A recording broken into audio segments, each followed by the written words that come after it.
"You're 6 years late," she said from the porch of what used to be the mercantile. Caleb Thorne pulled his horse to a stop in the middle of what used to be a street. Dust moved like water around the animal's hooves, thick and fine as ground bone.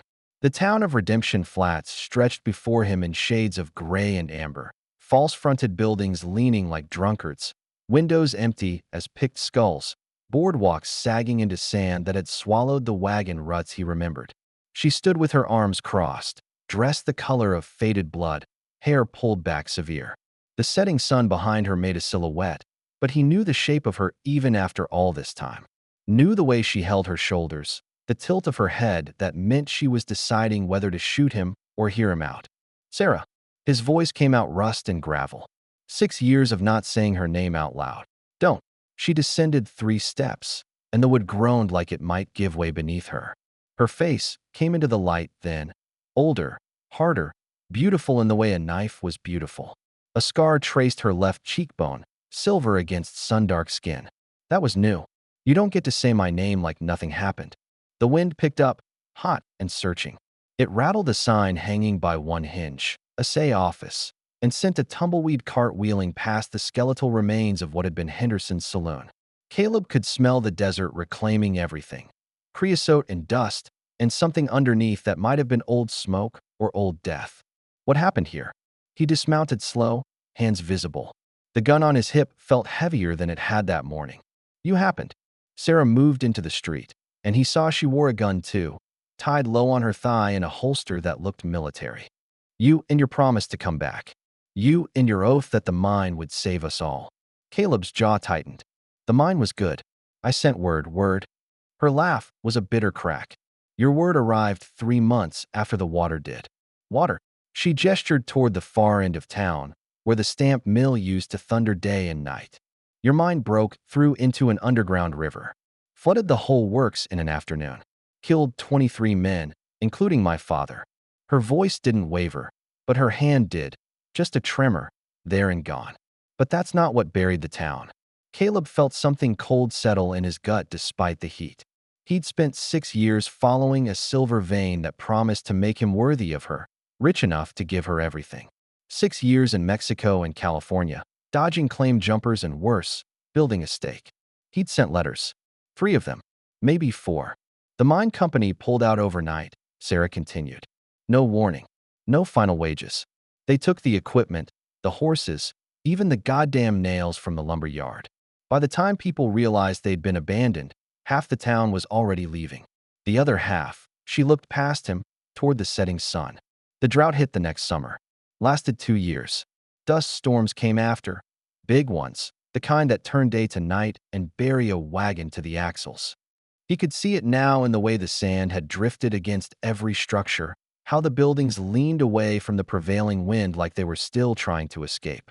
The street looked 6 inches higher than it should have been, years of topsoil from dead farms coating everything.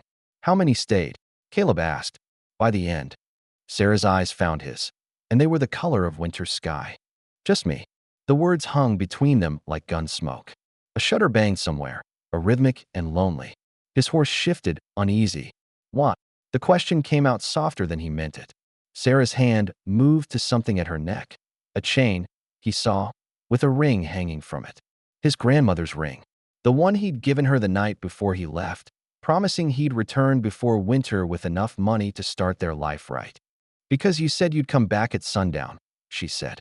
"You didn't say which sundown." Caleb felt 6 years of justifications and explanations crumble in his chest. He'd pictured this reunion 1,000 times. Sarah running to him, tears of joy, forgiveness wrapped in her arms.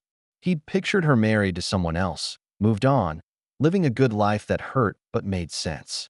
He'd never pictured this, Sarah alone in a dead town, waiting like a ghost for a man who'd become one himself somewhere along the way. "I sent letters," he said, knowing how weak it sounded. "I got one. In February, 4 years ago. From Sacramento. You said you'd struck a good claim. That you'd be home by spring." She pulled a folded paper from her belt. Yellowed, soft with handling. Spring came and went. Then summer. Then everything else. A hawk cried overhead, circling something Caleb couldn't see. The sun was bleeding out on the horizon now, turning everything the color of old brass. "I'm here now," he said. "Are you?" Sarah tilted her head.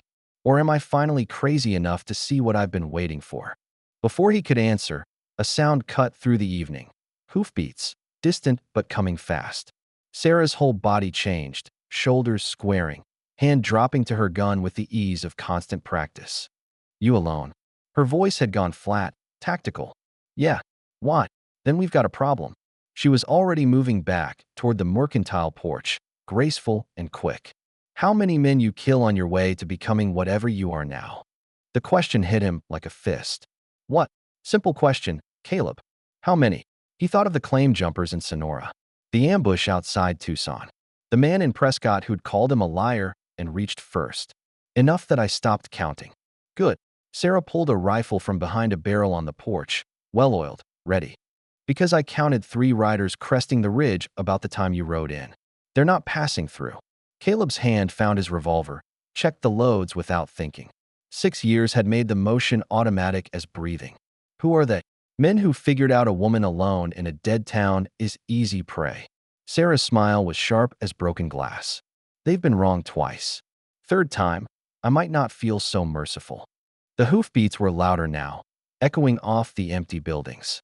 The sun touched the horizon, and shadows spilled across Redemption Flats like spilled ink. "So here's your choice," Sarah said, eyes on the dust cloud rising at the edge of town. "You can ride out now. Keep whatever life you've built that's worth more than your word. Or you can stay through what's coming and maybe, we'll talk about why you're 6 years late to a town that's already dead." Caleb looked at the woman he'd loved, at the rifle in her hands and the scar on her face, and the way she stood like she'd learned to be her own fortress. Then he looked at the approaching riders and the town between them. Caleb led his horse to the mercantile and tied it to a post that groaned but held. "How do you want to play this?"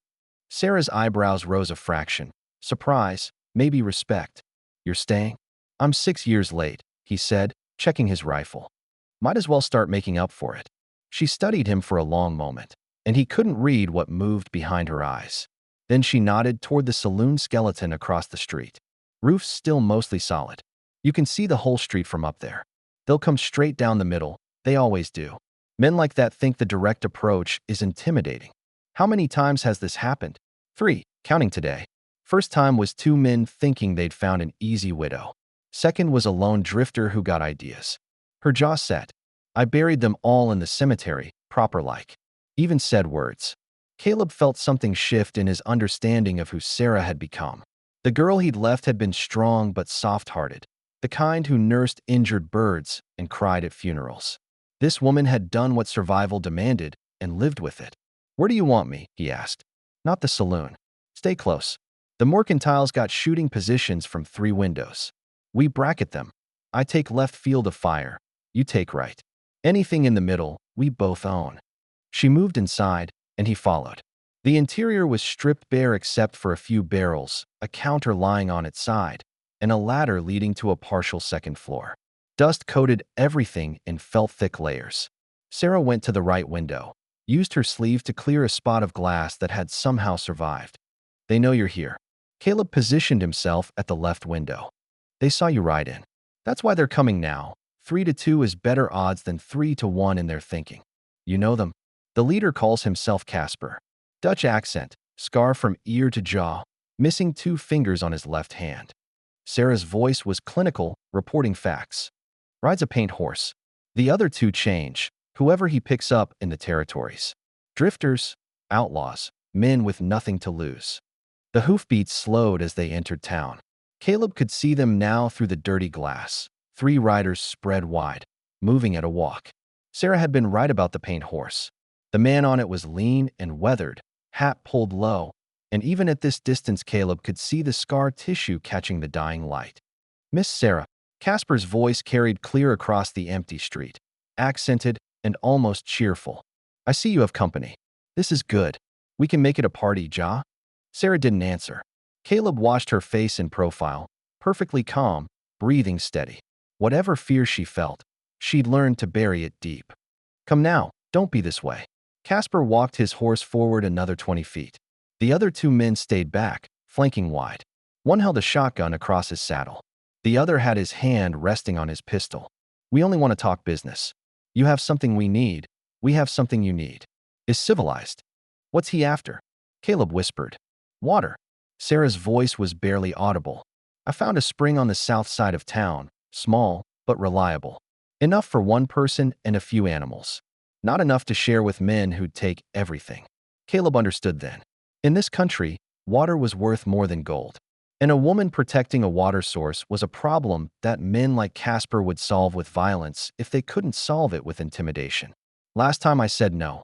Casper, Sarah called out, her voice strong and clear. Situation hasn't changed. Ah, but it has. Casper gestured expansively. You have a friend now.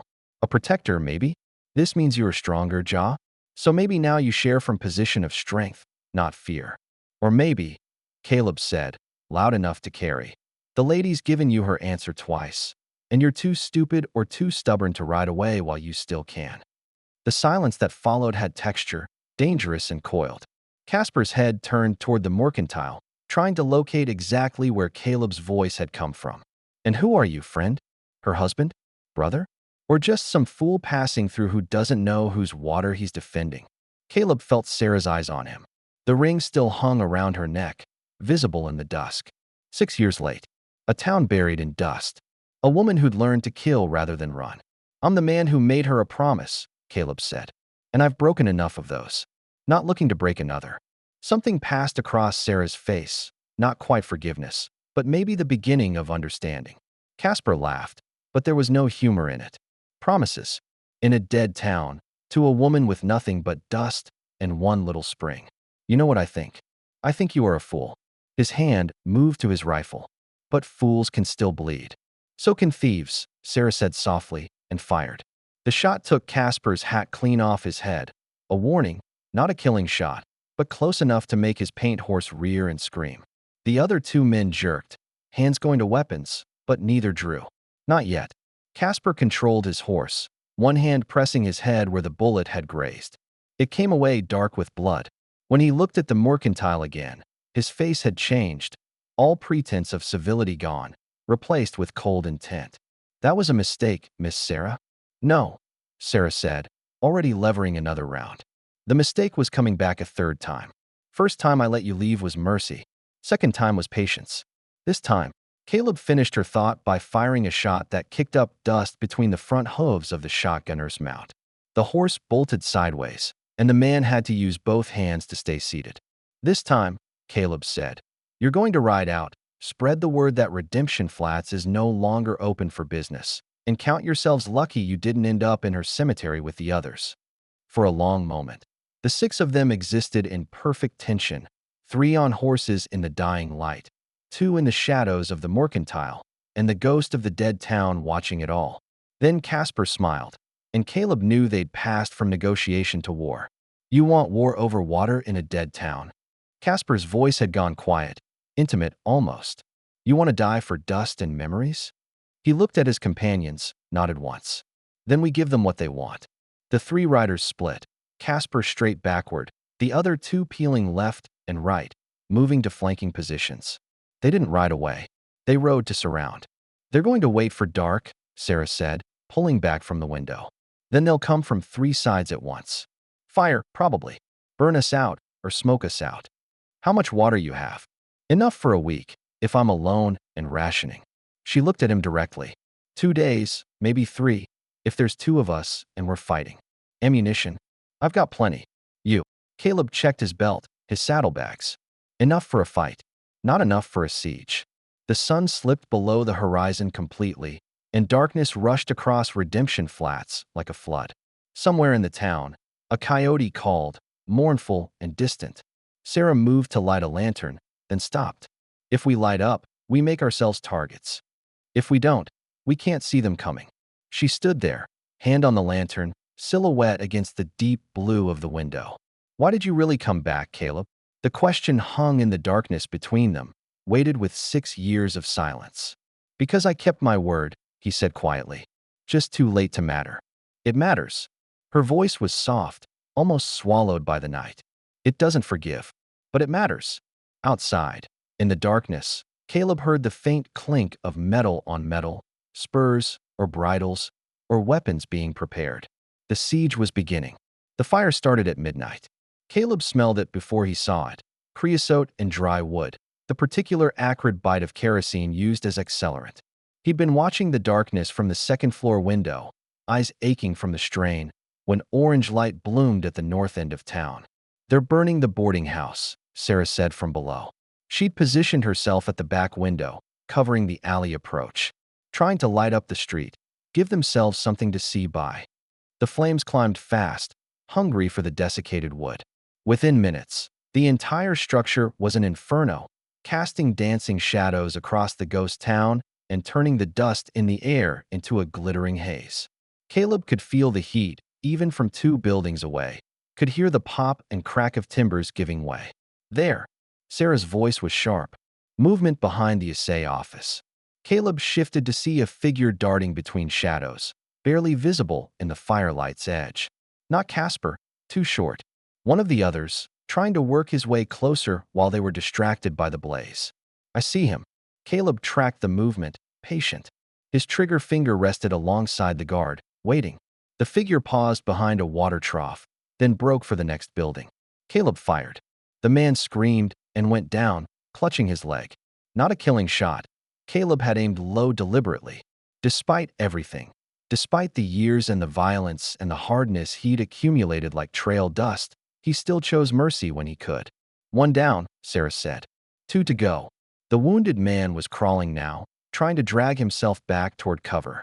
His cries carried across the empty street, desperate, pain-soaked. Caleb waited for one of his companions to help him, but no one came. After a minute, the man's sounds grew weaker, then stopped. Either he'd passed out or was playing dead. "They're not helping him," Caleb observed. "They never do. Men like Casper don't have partners. Just tools." Sarah's voice was matter-of-fact, but Caleb heard the edge beneath it. She'd learned this lesson the hard way. The boarding house collapsed in on itself with a groan that sounded almost human, sending sparks spiraling into the night sky like tortured stars. The new light revealed more of the street and more places for men to hide. "Caleb," Sarah's tone had changed. "Back window. Someone's coming through the alley." He moved fast, taking the ladder down in 3 steps. Through the rear window, he could see a figure approaching low and careful, using the barrels and debris as cover. This one moved like he knew what he was doing. Military training, maybe, or just years of staying alive in country that killed the careless. "I've got him," Caleb whispered. But before he could line up a shot, glass shattered at the front of the building. Something small and burning arced through the broken window, trailing kerosene smoke. It hit the floor and shattered, a bottle wrapped in burning cloth. Fire spread across the old boards like spilled water. "Out!" Sarah was moving immediately, grabbing a canvas bag that Caleb realized held her ammunition and whatever else she valued enough to save. "Back door now." Caleb fired twice through the rear window, blind shots meant to make the man in the alley think twice. Then followed Sarah. The heat was already intense, flames racing up the dry walls with terrifying speed. Smoke filled the space, thick and choking. Sarah hit the back door with her shoulder, and it crashed open. She went through low and fast, rifle up, scanning for targets. Caleb came behind her, his eyes streaming from the smoke. The man in the alley was gone. "Where?" Caleb started, but Sarah grabbed his arm and pulled him against the side of the building, into shadow. "Listen." He heard it then, footsteps, moving on the roof above them. Casper had sent one man to the alley as bait, while another got position from above. If they'd run straight out, they'd have been silhouetted against the fire, easy targets for a shooter with the high ground. Sarah pointed to a rain barrel 10 feet away, then to Caleb, then to herself and the corner of the building. Her meaning was clear. Make noise at the barrel to draw the shooter's attention, and she'd take him when he showed himself. Caleb nodded, counted 3 on his fingers, then moved. He hit the barrel hard, and it crashed over with a metallic boom. Immediately, gunfire erupted from the roof. 3 shots, precise, aimed at where the sound had come from. Caleb was already rolling away, coming up with his rifle aimed upward. Sarah's shot came first, a crack that split the night. A man's silhouette stumbled at the roof's edge, arms windmilling, and then fell. He hit the alley with a sound Caleb knew he'd hear in his sleep. "That's 2," Sarah said, already moving. Come on. The spring's this way. They ran through the alley, past the fallen man. Caleb caught a glimpse of young features, surprised eyes, a gun still clutched in dead fingers, and into the network of collapsed buildings and sand drifts at the south end of town. Behind them, the mercantile joined the boarding house in burning. The firelight was bright enough now to read by, casting redemption flats in hellish relief. Sarah led him to what looked like a half-buried barn, its door hanging open. Inside, the temperature dropped immediately. Caleb could hear water trickling somewhere in the darkness. "Stay quiet," Sarah whispered. "Casper's still out there, and he's the dangerous one." They positioned themselves on either side of the doorway, watching the burning town. The fire had spread to a third building now, the old church, its steeple crowned in flame like a terrible prayer. Minutes passed. The fire roared and crackled. Caleb's shirt was soaked with sweat, his hands aching from gripping the rifle. Beside him, Sarah was perfectly still, barely breathing, a hunter's patience in her absolute focus. "Why does he want the water so badly?" Caleb whispered. "He's got a camp about 10 miles east. 20 men, maybe more. Outlaws, mostly. Men who can't show their faces in territorial towns. They've been making raids on supply trains, small settlements. Water this reliable is worth killing for when you've got that many throats to keep from drying out. You could have left. Found a real town." Sarah's eyes didn't leave the burning street. "This is a real town. Just because it's dead doesn't mean it's not real." "That's not what I meant." "I know what you meant." She shifted slightly, and firelight caught the scar on her cheek. "After everyone left, I stayed because leaving meant admitting you weren't coming back. That your promise was just words. Then time passed, and staying became about me, not you. I learned the land. Found the spring. Made peace with the ghosts. This place is mine now, Caleb. Not because of what it was. Because of what I made it." Before Caleb could respond, a voice cut through the night. Casper's, closer than it should have been. "I admire you, Miss Sarah." He sounded almost conversational, his accent lilting over the words. "2 men I bring, and you kill them both. You are a lioness, Ja? Protecting her den." Caleb tried to pinpoint the voice's location, but it echoed off the buildings, seeming to come from everywhere. "But here is the thing about lionesses," Casper continued. "They are very brave, very fierce. Until the lion comes. And I am the lion." A shot rang out. Not aimed at them, Caleb realized, but at the spring itself. He heard water hiss and spray as the bullet struck the mechanism Sarah had rigged to collect and store the flow. "First your town," Casper said. "Then your buildings. Now your water. What is left to protect, Miss Sarah? Dust? Memories? A promise from a man who came 6 years too late." Sarah's jaw clenched so hard Caleb heard her teeth grind. "Come out," Casper called. "Both of you. Talk to me like civilized people. Maybe I let you walk away. Maybe I even let you take some water with you, as a kindness." "He's lying," Sarah breathed. "I know." Caleb studied the burning street, the shadows, the places a man could hide. "But we can't stay here. Eventually the fire will spread this far, or he'll just pick us off when we try to leave." Sarah looked at him then, really looked at him, and he saw something in her eyes that made his chest tight. Not love, not anymore, maybe never again, but recognition, understanding, the acknowledgement that they were in this together, whatever came next. "You any good with that rifle?" she asked. "Better than I want to be." "Good." She pulled something from her pocket. 2 shells, brass catching the firelight. "Because I've got one chance at this, and it requires you keeping him busy for about 15 seconds. What are you planning?" Her smile was fierce and wild and terrifying. "Trust me." 6 years ago, she'd asked him that when he said he was leaving to make his fortune. He'd said yes, promised to come back, and broken that trust with every month of silence that followed. Caleb checked his rifle, said a prayer to whatever God might listen to men like him, and nodded. 15 seconds, he said. "Make them count." Word count. 1638, Section 4. Human connection. Caleb stepped into the firelight. "Casper." His voice echoed across the burning town. "You want to talk? Then talk. But the woman stays out of it. This is between you and me now." He walked slowly toward the center of the street, rifle held low but ready, every sense screaming that this was suicide. The heat from the burning buildings pressed against him like a physical force. Ash drifted down like snow, gray and soft. "Ah, there you are." Casper emerged from behind the collapsed facade of the assay office, his rifle aimed square at Caleb's chest. The scar on his face was a dark slash in the firelight, and his eyes held the flat, empty look of a man who'd killed so many times it no longer registered as significant. The hero, the man who keeps promises, even when he is 6 years late. Late's still better than never. Caleb stopped 30 feet away, knowing Sarah needed time, but not knowing for what. And I'm giving you one chance to walk away. After that, things get permanent. Casper laughed, genuine amusement. You think you frighten me? One man with a rifle, protecting a woman he abandoned in a town already dead? You are not a hero. You are a fool with a guilty conscience. Maybe. Caleb shrugged, tracking time in his head. 5 seconds. But a guilty conscience is just proof you still know the difference between right and wrong. What's your excuse? Excuse. Casper's head tilted. I need no excuse. I am alive. I take what I need. This is the only morality that matters in this country. That what you tell yourself? 10 seconds. Caleb could feel sweat running down his back, could smell his own fear mixing with the smoke.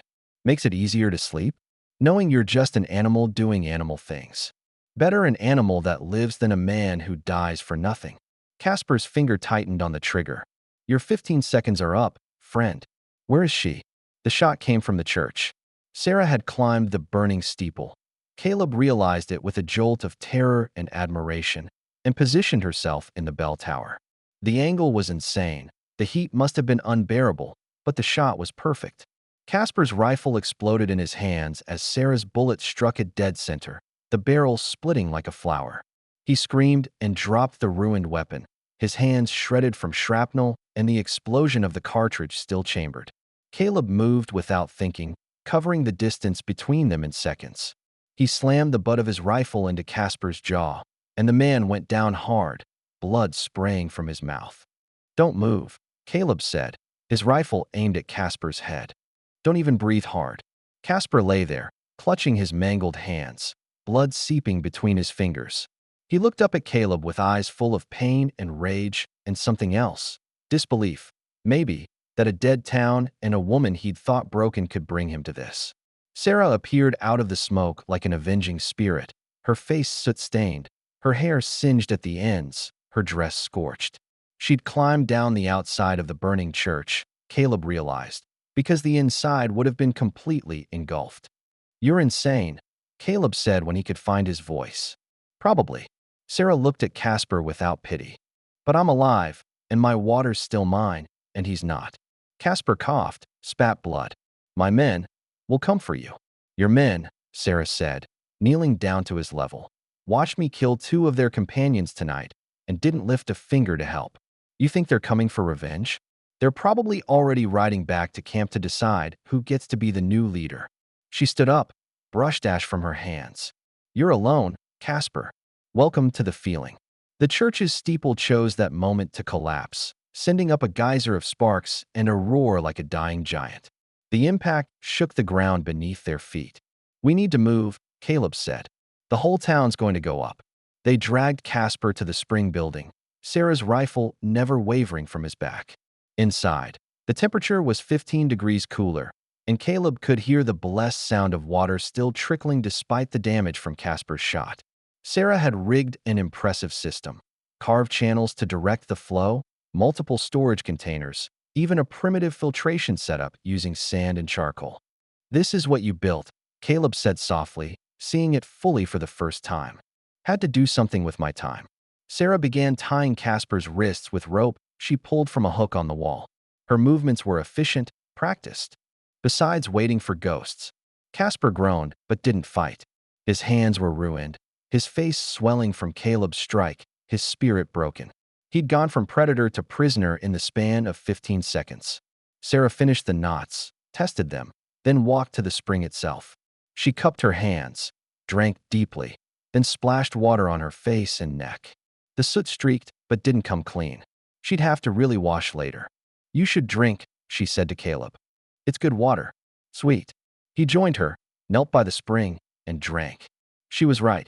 It was good water, cold and clean, tasting faintly of minerals and stone. He drank until his belly was full, then sat back against the wall. Outside, The fire was consuming Redemption Flats building by building. They could hear each structure give way. The groan of failing beams, the crash of collapsing roofs, the steady roar of flame eating through years and memories. "I'm sorry," Caleb said. "For all of it. For leaving. For the mine. For being 6 years late." Stop. Sarah sat down beside him, not touching, but close enough that he could feel her heat. "I spent 3 years being angry. Another 2 being numb. This last year, I've been learning how to just be." She looked at him, and in the dim light her eyes were impossible to read. "I don't need your apology, Caleb. I needed you when I needed you, and you weren't here. That's just truth.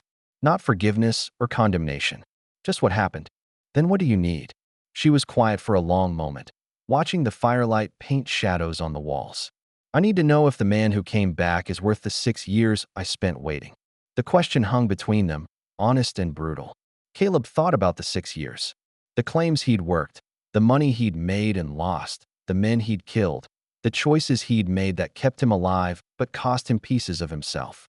He thought about the letters he'd written and not sent, the ones he had sent that said too little, the way he'd let weeks become months become years because he was ashamed to come back without enough. "I don't know," he said finally. "I'm not who I was. I've got blood on my hands and scars everywhere else. I'm richer than I meant to be and poorer than I hoped. I've done things I can't take back and left undone things I should have fought for." He met her eyes. "But I came back. That has to count for something." "It does," Sarah said quietly. "Just not as much as you think. Not as much as coming back when I needed you would have." The words hurt because they were true.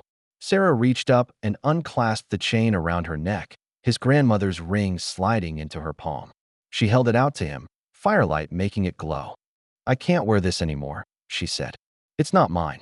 It was a promise for a woman who doesn't exist anymore." Caleb looked at the ring, at the symbol of everything he'd meant to build and failed to deliver. He thought about refusing it, making grand statements about still meaning it, about trying again. Instead, he took it. "What happened to your cheek?" he asked, nodding at her scar. "Second year of the drought. A rattlesnake got into the spring building. I was moving stones and didn't see it until it struck." She touched the scar unconsciously. "Venom makes you hallucinate. I saw my father, my friends, everyone who'd left or died. Thought I was dying too. Woke up 3 days later, half dead from fever, but alive. The scar stayed." She smiled, but it didn't reach her eyes. Seemed appropriate. "Everything else got marked by what happened here. Why not me? You could have died." "I did die. Just took me longer to notice than it took the town." She stood up, walked to where Casper lay trussed and semi-conscious. "But then I came back. Made something new out of what was left. That's the difference between him and me. He takes. I build." Caleb pocketed the ring and joined her, looking down at the man who'd tried to take by force what Sarah had protected through will and skill. "What do we do with him?" Caleb asked. "Territorial Marshal comes through Copper Springs once a month. That's a 2-day ride from here." Sarah's voice was thoughtful. "Or we could just leave him with enough water to survive and let him walk out on his own. He'd die. Maybe. Or maybe he'd learn something." She looked at Caleb. "That's what mercy is in this country, giving someone enough rope to either climb out or hang themselves. Their choice." Through the doorway, Redemption Flats burned like a funeral pyre. Caleb thought about the town that had been, the lives that had filled these streets, the future he'd imagined and failed to create. All of it turning to ash and memory. "I had enough money," he said suddenly. 3 years ago, I had enough to come back and start our life. But I kept working, kept thinking more would be better, more would be worthy of you. And by the time I realized enough was enough, I couldn't face coming back to tell you I'd chosen greed over my word." Sarah was silent, watching the fire. "So I kept going," Caleb continued. "Told myself I'd make it right, earn enough to compensate for the wait. And every month that passed made it harder to turn around. Until 6 years had gone, and I'd built a fortune I didn't know what to do with except finally keep the promise I'd broken. Was it worth it?" Sarah asked. "The fortune?" Caleb thought about his stake in 3 producing mines, the money sitting in a San Francisco bank, the partnership offers and investment opportunities that followed success. "No," he said. "It wasn't." The fire roared outside, and somewhere in the burning town, another building collapsed. But inside the spring building, With the water trickling and the darkness held back by firelight filtering through the door, something that had been broken for 6 years began, tentatively, to heal. They delivered Casper to the territorial marshal at dawn 3 days later. The ride to Copper Springs had been quiet. Caleb leading his horse with Casper bound and sullen in the saddle, Sarah riding beside them with her rifle across her lap. The outlaw's hands were bandaged with strips torn from Caleb's spare shirt, the wounds cleaned and treated because that's what you did if you were better than the men you fought. Marshal Hendricks knew Sarah, tipped his hat with genuine respect when he saw her ride in. "Miss Brennan, been a while." "Marshal." She dismounted, helped Casper down rougher than necessary. "This one and his men tried to take my water. He's wanted for robbery and murder up in the territories. Worth checking with Fort Sedgwick." Hendricks looked Casper over, noting the destroyed hands, the bruised face, the defeat in his posture. "He give you much trouble." "Nothing I couldn't handle." The marshal's eyes moved to Caleb, assessing. "And you are?" "Caleb Thorne. I was passing through Redemption Flats." Hendricks raised an eyebrow. "That's dedication to a wrong turn." "Something like that." They watched the marshal lead Casper away toward the small stone building that served as jail. The outlaw didn't look back, didn't make threats or promises. He just shuffled forward, a broken man headed toward a rope or a prison cell or whatever justice the territories decided he'd earned.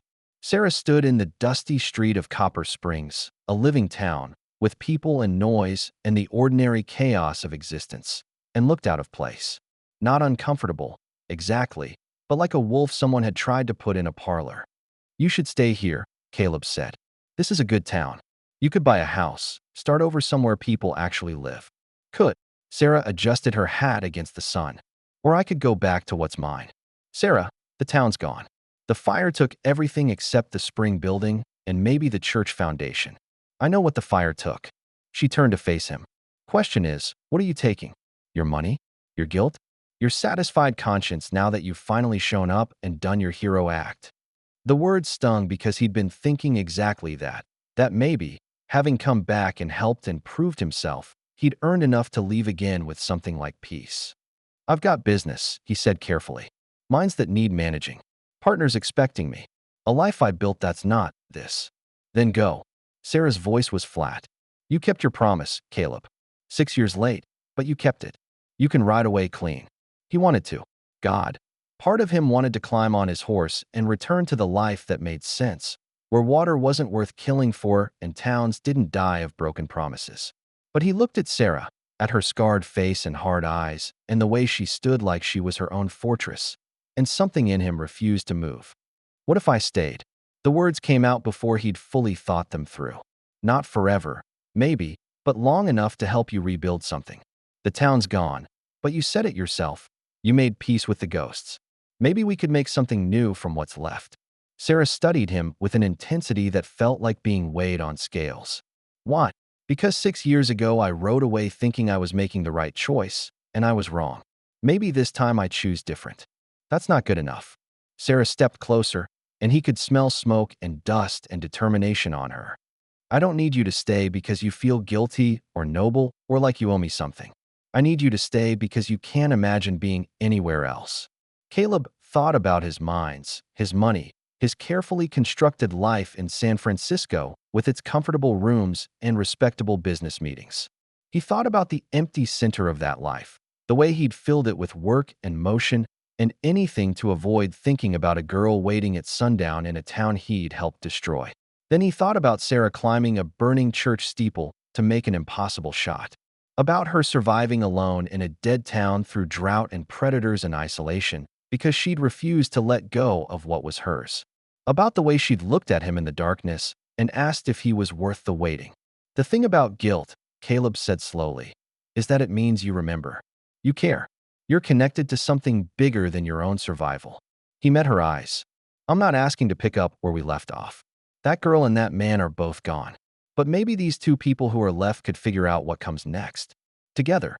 Sarah's expression didn't change, but something shifted in her posture. A slight relaxation, maybe, or the lowering of a guard held too long. "I'm going back to Redemption Flats," she said. "I'm going to clear what's left, salvage what I can, and build something small and mine near the spring. Maybe just a cabin. Maybe more. I don't need much, but what I have will be real. She paused. If you come with me, you work. You don't get to throw money at problems or manage from a distance. You get your hands dirty and your back sore. And at the end of the day, all you've got is whatever we built together. That's the offer. What about your water? Our water, Sarah corrected. If you stay. She pulled something from her pocket, a small leather pouch that jingled with coins. I've been selling water to travelers for 2 years. Not much, but enough. It's yours to manage if you've got a head for numbers. I'm better with rifles and rationing. Caleb took the pouch, felt the weight of it. Maybe $40 in mixed coins. Not a fortune by any measure, but earned honestly in the hardest country he knew. I'll need to go back to San Francisco, he said. Settle accounts, sell my shares. Might take 2 months, maybe 3. Sarah's face hardened. If you leave, I'll come back. He said it with more certainty than he'd felt about anything in 6 years. Not for a promise, not for guilt. Because you're right, what you're building is real, and I'm tired of things that aren't. She searched his face for the lie, the escape clause, the excuse he'd use when time and distance made it easy to forget again. Whatever she found must have satisfied her, because she nodded once. 2 months, she said.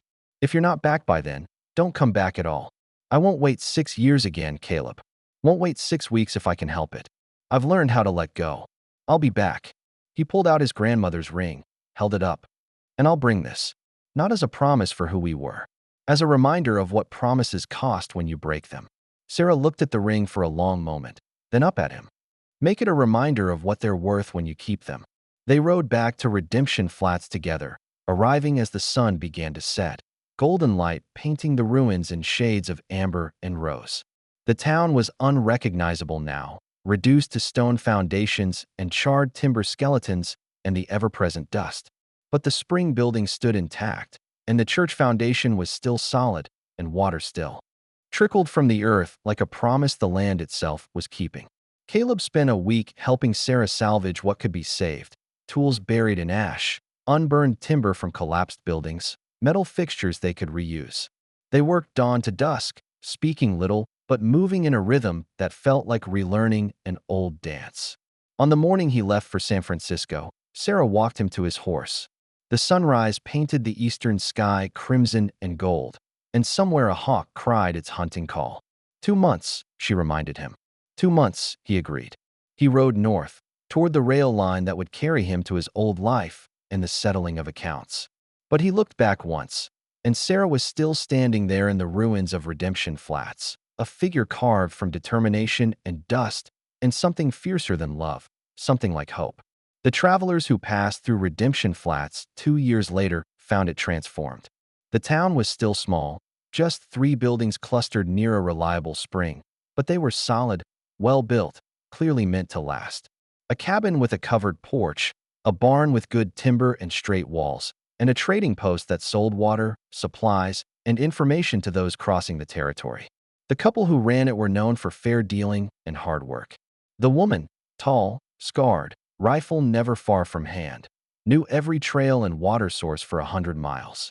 The man, quiet, skilled with both carpentry and numbers, kept the books and managed a modest freight business connecting the scattered settlements. They wore matching rings, simple bands made from melted-down silver, and if you asked them how they met, the woman would smile and say, "He was 6 years late to our first date." And the man would add, "But I made the second one on time." On the porch of the trading post, carved deep into the main beam, where the wood caught the sunset, 2 names: Sarah Brennan, Caleb Thorne. Below them, a date and 3 words, built on water and kept promises. At sundown, when the light turned everything to copper and gold, you could see them on the porch, her head on his shoulder, his hand clasped in hers, watching the horizon together. Not waiting for something to arrive or someone to return. Just being exactly where they chose to be, with exactly who they chose to be with. Building a life from dust and determination and the kind of love that only comes after everything else is burned away.